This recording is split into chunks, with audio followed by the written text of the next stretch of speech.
From pro-government rallies in the capital Addis Ababa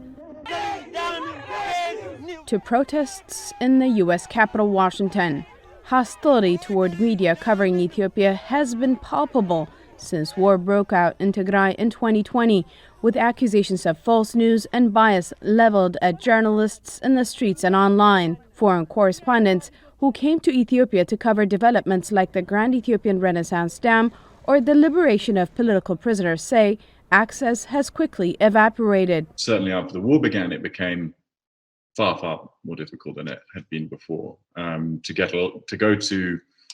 I was stopped from going to Tigray last year. I was prevented from going.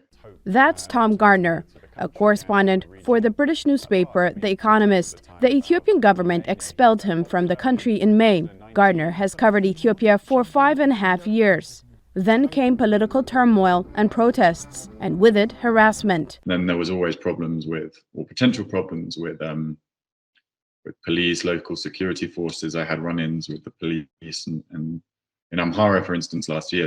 In July 2021, police detained Gardner and a colleague. Gardner, in a later account, recalled being hit in the head with a rifle butt and seeing his friend's mouth fill with blood as officers beat him while bystanders jeered. While reporting in Ethiopia, Gardner came under attack in other ways too. Online harassment, attempts to discredit his reporting, and finally a letter from the Ethiopian Media Authority revoking his credentials and giving Gardner 48 hours to leave.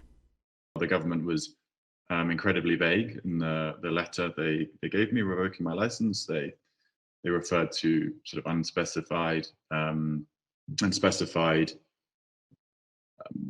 unprofessional behavior, breach of ethics, mistaken approach to reporting. The spokesperson for Ethiopia's prime minister did not respond to VOA's request for comment, but the government has pushed back on criticism from rights groups over media arrests and harassment, saying it is fighting disinformation and terrorist propaganda. In a speech in June, Prime Minister Abiy Ahmed accused journalists of fomenting violence. Let's not designate individuals engaged in destroying national institutions as activists and journalists. When Simon Marks, a reporter for the New York Times and VOA, was expelled under similar circumstances in May 2021, he said arrests and beatings were hampering the confidence of colleagues. Media rights groups agreed, adding that expelling or harassing foreign correspondents sends a chilling message to local media. What does that mean for the journalists operating already in Ethiopia, whether they be local or international? They must ask themselves the question, if this can happen to him, what could potentially happen to me? Already, the risk of arrest is high.